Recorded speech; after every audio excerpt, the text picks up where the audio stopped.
વાત સમજાય છે કે મહાત્મા ગાંધી જ્યારે એમ કહે ને કે મેં ચેન કપાવેલી, હું સેક્સમાં બહુ ઇન્ડલ્જ હતું, મેં શરાબ પીધેલી, ત્યારે પ્રામાણિકતા બની જાય. પણ આપણું 17 વર્ષનું બાળક ઘેર આવીને એમ કહે ને કે મમ્મી આજે મેં સિગરેટ પીધી, તો એને તમાચો ખાવાની તૈયારી સાથે જ કહેવું પડે. પ્રામાણિકતાની વ્યાખ્યાઓ પણ સમયાંતરે સ્થળકાળ પ્રમાણે બદલાય છે. અને હું માનું છું કે આ સ્થળકાળ પ્રમાણે બદલાતી વ્યાખ્યાઓ ક્યારેય પ્રામાણિકતા ન હોઈ શકે. અમુક યુનિવર્સલ ટ્રુથ હોય છે અને યુનિવર્સલ ટ્રુથને એમ જ સ્વીકારી શકાય તો હું માનું છું કે આ વ્યક્તિ વિચાર અને વ્યવહારનો ફેર પડે. એક સ્ત્રી કેટલું બધું કરતી હોય છે. ઘણા હસબન્ડ્સને મેં એવું કહેતા સાંભળ્યા છે કે તું શું કરે છે, મને કે આખો દિવસ. આનો જવાબ ખાલી એટલો છે કે સવારે દૂધ લેવાથી સાંજે દૂધ મેળવવા સુધીની જોબ 24 કલાક એક પતિએ ઘેર રહીને કરવાનું. એક જ દિવસ, વધારે નહીં. Just one day. એક દિવસના ચીફ મિનિસ્ટર હોય છે એવી રીતે એક દિવસનો પતિ પત્નીનો રોલ કરે. અને આ બધાની સાથે પ્રોફેશનલી ક્વોલિફાઈડ હોય છે, આ બધાની સાથે પ્રોફેશનલી બેસ્ટ કામ કરતી હોય છે. જો એ ડોક્ટર હોય, કંપનીમાં કામ કરતી હોય, તો ક્યાંય એ પેશન્ટ તપાસતી વખતે એને ઘેર કુકરની વિસલ યાદ નથી આવતી. આ કમ્પાર્ટમેન્ટલાઇઝ કરવાની તાકાત એક સ્ત્રીને આપવામાં આવી છે. અને હું માનું છું કે સૌથી પહેલા જરૂરિયાત એ છે કે સ્ત્રી પોતાની જાતને રિસ્પેક્ટ કરે. दूसरों की वजह से पहले खुद को जाए. આ હું માનું છું કે આપણે સૌથી પહેલા શીખવાની જરૂર છે.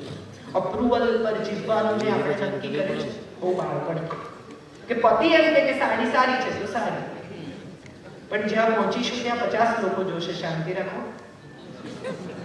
ઘેરથી નીકળતા જ કેમ અપ્રુવલ જોઈએ છે, અને એમાં જો એને એમ લાગે કે હા ખલાસ હવે બદલવી જ પડે. વાહ, તમે અરીસામાં જોયું છે, તમને ગમ્યું છે, તમને ગમ્યું છે તો પહેરો દિલથી. વજન કેમ ઉતારવાનું? કારણ કે પતિ એમ કહે છે કે તારું વજન બહુ વધી ગયું છે. 40 વર્ષની પછીની સ્ત્રીઓને ભાગ્ય એવી જોઈ છે કે જે પોતાના વિશે કોન્શિયસ છે, જેને સારા લાગવામાં રસ છે, સુંદર લાગવામાં નહીં. હમણાં વૈદાજી સાથે before about 20 days I was in a function and I saw her and I realized કે ગ્રેસ પર્સોનિફાઈડ હોય તો એ આ છે. આપણને સમજાય કે એક સ્ત્રી પોતાની જાતને કેવી રીતે કેરી કરી શકે. એટલું બધું ઓછું બોલે છે, એટલું બધું વ્યવસ્થિત વર્તે છે. આ ઉંમરે પણ એમને કોઈનો હાથ પકડવો ગમતો નથી. She is so comfortable with herself. And I realise કે વૈદાજી ને જોઈને તમને એક જમાનાની એક્ટ્રેસ છે, એણે જાત વગર કોઈ લપેડા હવે કરતા નથી, કોઈ પણ પ્રકારના ગ્રેસને છોડીને એ વધતા નથી. કોઈ એક જમાનામાં સુપરસ્ટારડમ ભોગવ્યું છે. સમય સાથે બદલાતા સ્વરૂપને સ્ત્રીએ પણ સ્વીકારવું રહ્યું. સતત સુંદર જ હોવું એવો આગ્રહ શા માટે? સતત સ્કિન ટાઈટ જ હોય, હાથ પકડે તો સર્કિટ જવો જોઈએ, માખી બેસે તો લપસી જવી જોઈએ, એવું શું કામ? એનાથી આગળ વધીને આપણી પાસે કેટલું બધું છે. આઇન્સ્ટાઈનના ફોટા લગાડવામાં આવે છે બધે, કારણ કે એની પાસે બુદ્ધિ હતી. મેરિલિન મોન્રોના ફોટા કોઈ લગાડતું નથી. બંનેને ઈશ્વરે જ આપેલી ભેટ છે. મેરિલિન મોન્રોએ જાતે કંઈ નથી કર્યું.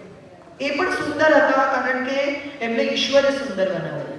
પણ સ્ત્રીની સુંદરતાને એમ અપ્રિશિએટ કરવાની આ સમાજને ટેવ નથી પડી. કોઈ સ્ત્રી બહુ સુંદર, હમણાં જ અમેરિકામાં એક કાર્યક્રમમાં I had to speak for 4 days and I was wearing different sarees and I enjoyed looking good for 4 days. અને એક બહુ જાણીતા સાહિત્યકારે એવી કમેન્ટ કરી કે એની છટાઓ બહુ હોય છે. એટલે છટા હોવી એ ગુનો છે, સુંદર દેખાવું એ ભૂલ છે. ગાંધીજીએ લક્ષ્મીના વાળ કાપી નાખ્યા અને એમ કહ્યું કે એની સુંદરતા કોઈ દિવસ આશ્રમમાં સમસ્યા ઊભી કરશે. તો એમાં લક્ષ્મીનો શું વાંક? એના વાળ સરસ છે તો એમાં લક્ષ્મી શું કરે? જોનારાએ પોતાની જાતને બદલવાની જરૂર છે. અને બહુ સરસ મહાદેવભાઈએ પોતાની ડાયરીમાં આ ટાંક્યું છે કે પછી જ્યારે હું આશ્રમ ગયો ત્યારે મેં બાપુને પૂછ્યું કે આ નિર્ણય તમે કેમ કર્યો? એટલે બાપુએ એમ કહ્યું કે હું એનાથી મોટો છું. અને ત્યારે મેં બાપુને પૂછવાની હિંમત કરેલી કે તમારી ઉંમર વધારે છે એટલે તમારો આત્મા પણ મોટો છે? આ સવાલો દ્રૌપદી પૂછે છે. હમણાં મેં નવલકથા મારી આવી છે દ્રૌપદી. એમાં દ્રૌપદી પૂછે છે એની માને કે મને રાજનીતિ કેમ નથી શીખવતું? એટલે એની માં કહે છે કે તારે તો તારા પતિના હૃદય પર રાજ કરવાનું છે. તારે આ બધું શીખીને શું કામ છે? તારે તારા પતિને સાચવવાનું, એને ખુશ રાખવાનું. એટલે દ્રૌપદી કહે છે કે તમે ધૃષ્ટદ્યુમ્નને પણ આ બધું શીખવશો? એની પત્નીને ખુશ રાખતા, એની પત્ની માટે આ બધું કરતા, એને રાજી રાખતા. તો કે સ્ત્રીએ તો જાતે જ ખુશ થતા શીખી જવાનું. અને ત્યારે દ્રૌપદી કહે છે કે એનો અર્થ એમ થયો કે સ્ત્રી વધારે સ્વાવલંબી છે, એ સ્વયં પાકી છે, જાતે રાંધી શકે, જાતે ખુશ થઈ શકે, સંતાનને ઉછેરી શકે છે અને સમય આવે રાજ્ય પણ કરી શકે છે. તો એને પુરુષની જરૂર છે. મારા નાનીમાં એમ કહેતા કે ઘઉં તમે કોઠીમાં ભરો ને એટલે કોઠીના ના થઈ જાય, માલિકના જ રહે. આ વાત સંતાન સાથે જોડાયેલી છે.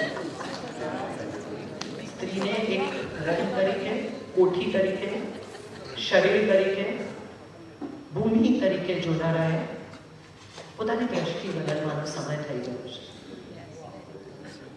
અને સાથે સ્ત્રીએ પણ એવું સમજવાની જરૂર છે કે પોતાની જાતને સુંદર પ્રોજેક્ટ કર્યા કરવી એની જોબ નથી. સતત માફ કર્યા કરવું એની જોબ નથી. સતત સહન કરીને પોતાની જાતને ઉત્તમ દેવી, સાક્ષાત દેવી પ્રતિમા સાબિત કરવી એ એની જોબ નથી. બહુ જ રેર લોકોને ખબર હશે કે કલકત્તામાં જ્યારે દેવી પ્રતિમા બને છે ત્યારે એની બેસિક માટી સોનાગાછીમાંથી, એટલે સેક્સ વર્કરના એરિયામાંથી આવે છે. દેવી પ્રતિમા બનાવવાની માટી જો સોનાગાછીમાંથી ન આવે તો એ પ્રતિમા અખંડ નથી રહી શકતી, એવી માન્યતા આજે પણ કોલકાતામાં છે. તો આપણે કઈ સ્ત્રીને નીચે જોઈ રહ્યા છીએ? આપણે કઈ સ્ત્રીને રિડિક્યુલ કરી રહ્યા છીએ?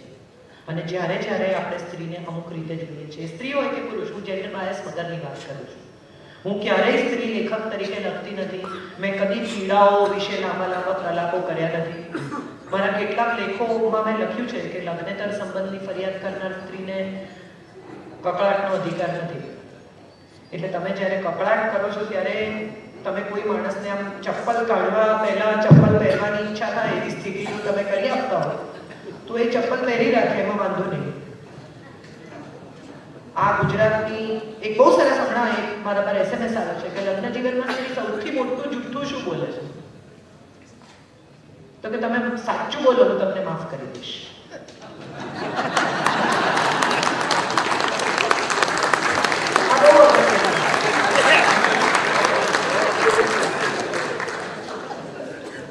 શોભાડે એના પુસ્તકમાં લખ્યું છે સર્વાઇવિંગ મેન કે તમે બહુ જ નસીબદાર હો અને તમારી પાસે જો એવો પતિ હોય કે જે ઘરે આવે અને તમને મોઢું ચડેલું જોઈને પૂછે કે શું થયું આવી, તો 5 વર્ષ પહેલા ગોવા ગયા ત્યારે તમે જે વર્તન કરેલું ત્યાંથી ચાલુ નહીં કરતા. કારણ કે બાય ધ ટાઈમ તમે મેઇન ટોપિક પર આવશો ત્યાં સુધીમાં સુઈ જશે. સ્ત્રીઓએ પણ ઘણું બધું શીખવાની, સમજવાની જરૂર છે. સ્વયંને રિસ્પેક્ટ કરવા માટે, રિસ્પેક્ટ જનરેટ થાય એવું વર્તન થવું જોઈએ. સતત પોતાની જાતને ગરીબ, બિચારી, અબળા, દુઃખી, હું નથી કરી શકતી, હું નથી પહોંચી શકતી, મારાથી તો નહીં જવાય, મારાથી તો નહીં થાય, એ પછી જો કોઈ સ્ત્રી એવી અપેક્ષા રાખતી હોય કે એના પતિ એને રિસ્પેક્ટ કરે, એને ઇન્ડિપેન્ડન્સ આપે, તો એ ઇન્ડિપેન્ડન્સ કોઈ ચોકલેટ નથી કે હું તમને આપું, તમે ખાઈ જાઓ અને તરત ઇન્ડિપેન્ડન્ટ થઈ જાઓ. એ અચીવ કરવાની વસ્તુ છે. લિબરેશન અને સ્વાતંત્ર્ય વચ્ચે પણ ફરક છે. ઇન્ડિપેન્ડન્સ અને લિબરેશન પણ જુદી વસ્તુઓ છે જે પ્રોબેબલી સમજવાનો સમય થઈ ગયો છે. એક છેલ્લી સરસ વાત કહી. સ્ત્રી સ્વાતંત્ર્ય વિશે બહુ માર્કેટિંગ ચારે તરફ હમણાં થઈ રહ્યું છે. વુમન્સ ઇન્ડિપેન્ડન્સ એટલે એની સાથે જોડાયેલો એક જોક મને બહુ ગમે છે કે એક માણસ મરી ગયો પછી એને કહ્યું ઈશ્વર કે દોસ્તા કેટલા બોર્ડર લાઈન પાપ છે તારા. બોર્ડર લાઈન ડોક્ટર બહુ સરસ સમજ કે તો તારે જ નક્કી કરવું પડશે કે તારે સ્વર્ગમાં જવું છે કે નરકમાં. એટલે એને કહ્યું કે ઓકે ચલો બતાવો બંને, આપણે નક્કી કરીએ. એટલે એને લઈ ગયા પહેલા નર્કમાં. તો હેપનિંગ પ્લેસ, શરાબ, છોકરીઓ, ડાન્સ, મ્યુઝિક, અદ્ભુત વાતાવરણ. એને જરા ગમ્યું કે સરસ છે બધું અહીંયા. પછી સ્વર્ગમાં લઈ ગયા તો કશું હેપનિંગ નહીં, થોડા વાદળો, થોડા લોકો, થોડા એન્જલ રામ તેમ ફર્યા કરે, ઋષિ મુનિઓ મંત્રોચ્ચાર કરે. આમાં કઈ મજા નથી. એને કહ્યું ક્યાં જ આપણે પેલું બરાબર એટલે ક્યાં ગયા કે ફાઇનલ લોક કરી દે ને. તો કે હા. જેવું બારણું બંધ થયું કે કાળા કાળા રાક્ષસો, પેલું હેપનિંગ બધું બંધ થઈ ગયું, તાવડા મુકાઈ ગયા અને તળવાની તૈયારી ચાલુ થઈ ગઈ. એટલે પેલા કહ્યું કે આ બધું કેમ કર્યું? પેલું તો કે તો માર્કેટિંગ ડિપાર્ટમેન્ટ.